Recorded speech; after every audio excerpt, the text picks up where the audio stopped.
जिस सिद्धरामैया, जिस डीके शिव कुमार कहते हैं they are my brothers, Muslims are my brothers जो कहते हैं, आज उनकी ही पार्टी का एक एमएलए मुसलमानों को अगर जमीन अलाट करते हैं तो उनको फांसी पर चढ़ाने की धमकी देता है। धिक्कारा धिक्कारा रमेश गौड़ा के धिक्कारा। राहुल गांधी लोकसभा में, ये उनके अल्फाज है। जब गुजरात में एक प्रोग्राम हुआ था तो खुद राहुल गांधी ने कहा था कि हमारी कांग्रेस पार्टी में बहुत सारे ऐसे लीडर्स हैं जो आरएसएस की सोच रखते हैं और बीजेपी के लिए काम करते हैं। वो शायद कर्नाटक में भी आपको नजर आ रहा है कि आरएसएस की विचारधारा और बीजेपी के लिए काम करने वाले कितने कांग्रेस के लोग हैं। जिस कम्युनिटी ने तकरीबन 92% से ज्यादा वोट इस कांग्रेस पार्टी को देकर आज जो हुकूमत कर रहे हैं जनाब सिद्धरामैया साहब, जो कर्नाटका के सीएम है, वो अगर सीएम बने हैं तो इन्हीं कर्नाटक के 1 करोड़ से तकरीबन 1 करोड़ लोगों के वोट के बदौलत बने हैं। जो 135 सीट से ज्यादा सीट जीती है वो किसी और के नहीं, ये मुसलमानों के वोट से जीती है। ये मुसलमानों के वोट लेने के बावजूद आज कांग्रेस का एमएलए के अल्फाज ये है, तो सोचने वाली बात है। अस्सलाम वालेकुम रहमतुल्लाहि व बरकातहू। जैसा कि social democratic party of India SDPI पूरे स्टेट भरकर जो प्रोटेस्ट कर रही है, एक शख्स एक पब्लिक में अगर किसी साबरे मतलब मुसलमान को इनामी जमीन जो गवर्नमेंट की, जिस पर एक गरीब किसान एग्रीकल्चर कर खेती कर पलता है, उसे अलाट करते हैं, कोई मुसलमान को अगर अलाट करते हैं तो रेवेन्यू डिपार्टमेंट के ऑफिसर्स को एक शख्स कहता है कि अगर किसी मुसलमान को जमीन अलाट करते हैं तो मैं यहीं पर उसको फांसी लगाऊंगा। और ये बात कोई संघ परिवार का या कोई बीजेपी का लीडर नहीं बता रहा। इस स्टेट में कर्नाटक में जो हुकूमत कर रही है कांग्रेस, उसका एक प्रेजेंट एमएलए श्रीरंगपटना का एमएलए जिसका नाम रमेश बंडी सिद्धेगौड़ा, ये जो अल्फाज है अगर मुसलमानों को जमीन मिलती है तो मैं फांसी पर लगाऊंगा, ये अल्फाज कोई गलती से निकले हुए अल्फाज नहीं है, कोई ऐसे ही बात निकली हुई बात नहीं है। उस रमेश सिद्धेगौड़ा के जो दिल में मुसलमानों को लेकर जो नफरत और जो तासुब है, वो आरएसएस का जो सोच और वो मनुवादी की जो विचारधारा है, वो बात उसकी जबान पर आई है। धिक्कारा धिक्कारा रमेश गौड़ा के धिक्कारा। धिक्कारा धिक्कारा रमेश गौड़ा के धिक्कारा। ऐसे भी 2 साल से ज्यादा हो गया कर्नाटक में कांग्रेस गवर्नमेंट, जो नाम की सेकुलर गवर्नमेंट जो सिर्फ नाम के लिए है, जो रूलिंग कर रही है, उस पार्टी का एमएलए मुसलमानों के ताल्लुक से ऐसी बदजबानी बात करता है, तो शर्म आनी चाहिए। और उसी के साथ साथ ये सिर्फ नाम के सेकुलर पार्टी में है, इनकी सोच और इनकी विचारधारा मनुवादी आरएसएस और बीजेपी की है। ये अल्फाज सिर्फ मेरे नहीं है, कांग्रेस के जो हेड है, जो मुख्य है, अपोजिशन पार्टी के लिए जो अपोजिशन लीडर है राहुल गांधी लोकसभा में, ये उनके अल्फाज है। जब गुजरात में एक प्रोग्राम हुआ था तो खुद राहुल गांधी ने कहा था कि हमारी कांग्रेस पार्टी में बहुत सारे ऐसे लीडर्स हैं जो आरएसएस की सोच रखते हैं और बीजेपी के लिए काम करते हैं। वो शायद कर्नाटक में भी आपको नजर आ रहा है कि आरएसएस की विचारधारा और बीजेपी के लिए काम करने वाले कितने कांग्रेस के लोग हैं। जिस कम्युनिटी ने तकरीबन 92% से ज्यादा वोट इस कांग्रेस पार्टी को देकर आज जो हुकूमत कर रहे हैं जनाब सिद्धरामैया साहब, जो कर्नाटका के सीएम है, वो अगर सीएम बने हैं तो इन्हीं कर्नाटक के 1 करोड़ से तकरीबन 1 करोड़ लोगों के वोट के बदौलत बने हैं। जो 135 सीट से ज्यादा सीट जीती है वो किसी और के नहीं, ये मुसलमानों के वोट से जीती है। ये मुसलमानों के वोट लेने के बावजूद आज कांग्रेस का एमएलए के अल्फाज ये है, तो सोचने वाली बात है कि आज कांग्रेस जो अपने आप को सेक्युलर बोलती है, आज उसकी हालत क्या है। अगर ये बात बीजेपी आरएसएस के कर रहे हो तो कोई शौक की बात नहीं है, क्योंकि वो मुसलमानों के खिलाफ ओपनली है, दलितों के खिलाफ ओपनली है, संविधान के खिलाफ ओपनली है। जिस सिद्धरामैया, जिस डीके शिव कुमार कहते हैं they are my brothers, Muslims are my brothers, जो कहते हैं, आज उनकी ही पार्टी का एक एमएलए मुसलमानों को अगर जमीन अलाट करते हैं तो उनको फांसी पर चढ़ाने की धमकी देता है। ಧಿಕ್ಕಾರ ಧಿಕ್ಕಾರ ರಮೇಶ್ ಗೌಡಗೆ ಧಿಕ್ಕಾರ ಧಿಕ್ಕಾರ ಧಿಕ್ಕಾರ ರಮೇಶ್ ಬಂಡಿಗೌಡಗೆ ಧಿಕ್ಕಾರ ಅಮಾನತೆ ಮಾಡಲೇಬೇಕು ಮಾಡಲೇಬೇಕು ಅಮಾನತೆ ಮಾಡಲೇಬೇಕು ಮಾಡಲೇಬೇಕು ಮಾಡಲೇಬೇಕು। और ये बोलकर तकरीबन 4 से 5 दिन हो गए, लेकिन आज कांग्रेस की हुकूमत की कांग्रेस, हाईकमान कांग्रेस, जो अपने आप को सेकुलर का झोला पहनकर हम मुसलमानों के, दलितों के हमदर्द बनाने का जो ढोंग करते हैं, वो आज उनके वो एमएलए के खिलाफ एक स्टेटमेंट देने के तैयार नहीं है। तो इस स्टेट के मुसलमानों को सोचने की जरूरत है, हम किस कांग्रेस के पीछे पड़े हैं, जो दलितों के विरोध है, जो मुसलमानों के विरोध है, जो ओबीसीओ के खिलाफ है, जो आदिवासियों के खिलाफ है। मैं बीजेपी के सोच रहे होंगे बीजेपी के खिलाफ क्यों नहीं बोल रहा। बीजेपी तो ओपनली आपके खिलाफ है, मुसलमानों के खिलाफ है, दलितों के खिलाफ है, कॉन्स्टिट्यूशन के खिलाफ है, वो अपने एजेंडे पे काम कर रहे हैं। जो आप सेकुलरिज्म की बात करते हैं, बराबरी की बात करते हैं, बाबा साहब अंबेडकर के जो विचार चलने की जब बात करते हैं सिद्धरामैया साहब, राहुल गांधी साहब, तो आज कहां गया आपकी विचारधारा। आज आपके पार्टी का एमएलए ऐसी बदसलूकी की बात की करता है, लेकिन आपके तरफ से एक स्टेटमेंट तक नहीं आता, आपसे आपके पार्टी के तरफ से एक नोटिस तक इश्यू नहीं किया गया, आपके पार्टी के तरफ से एक कंडेम तक नहीं किया गया, कि उस पर एक कोई एक्शन तक नहीं लिया गया। अगर यही बात कोई मुसलमान लीडर बोलता, किसी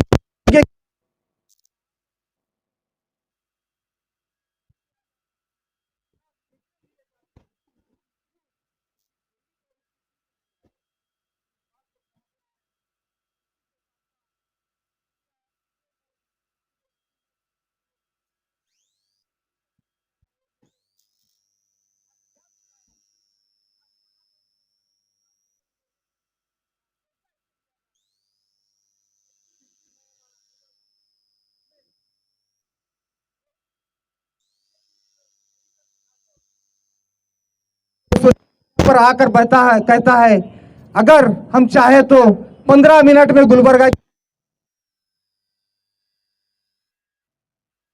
कहां गए सिद्धरामैया, कहां गए परमेश्वर जी।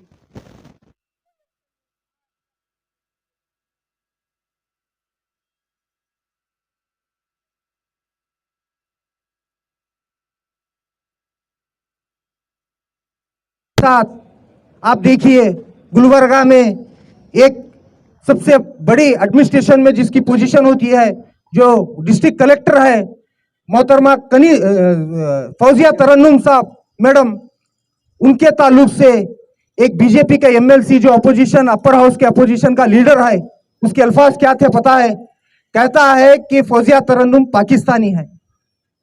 आज तक उसको कोई एक्शन नहीं लिया गया।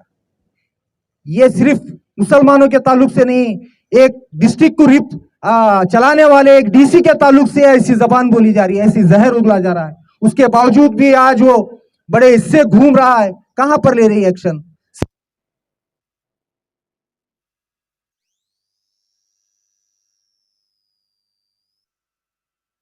लिए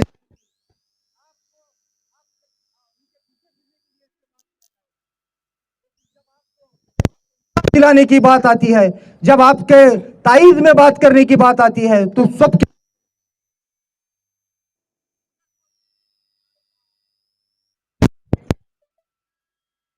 अगर कोई agriculture land, government agriculture land पर खेती कर कर खाता है, वो कोई भी मतलब का हो, तो उसमें एक प्रोसीजर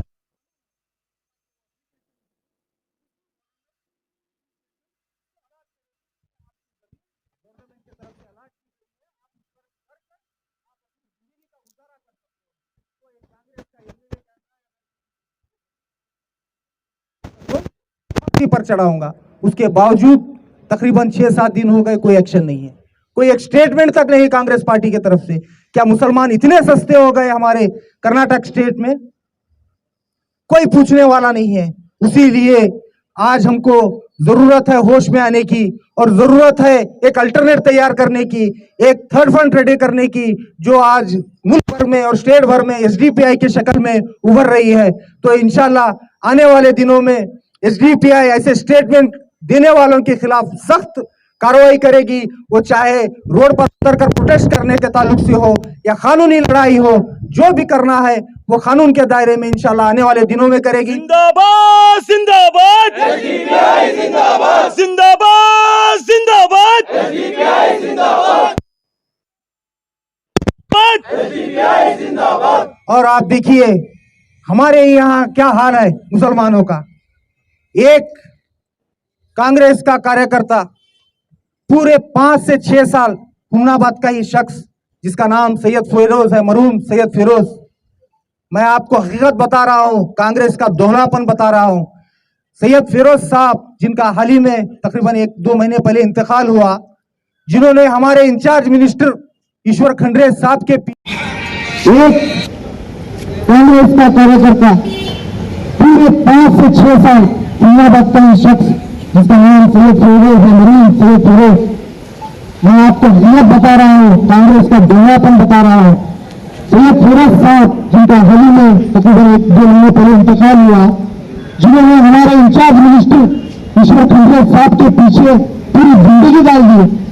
उनके इंतकाल के बाद उनकी मैयत में आने तक का टाइम नहीं था ईश्वर खंडरे साहब को। और खैर हो सकता है कैबिनेट मिनिस्टर ऑफ बीजेपी तकरीबन 1.5 महीना हुआ, उनके घर को आकर उनके बीवी बच्चों को एक दिलासा 2 मिनट तक देने के लिए फुर्सत नहीं है।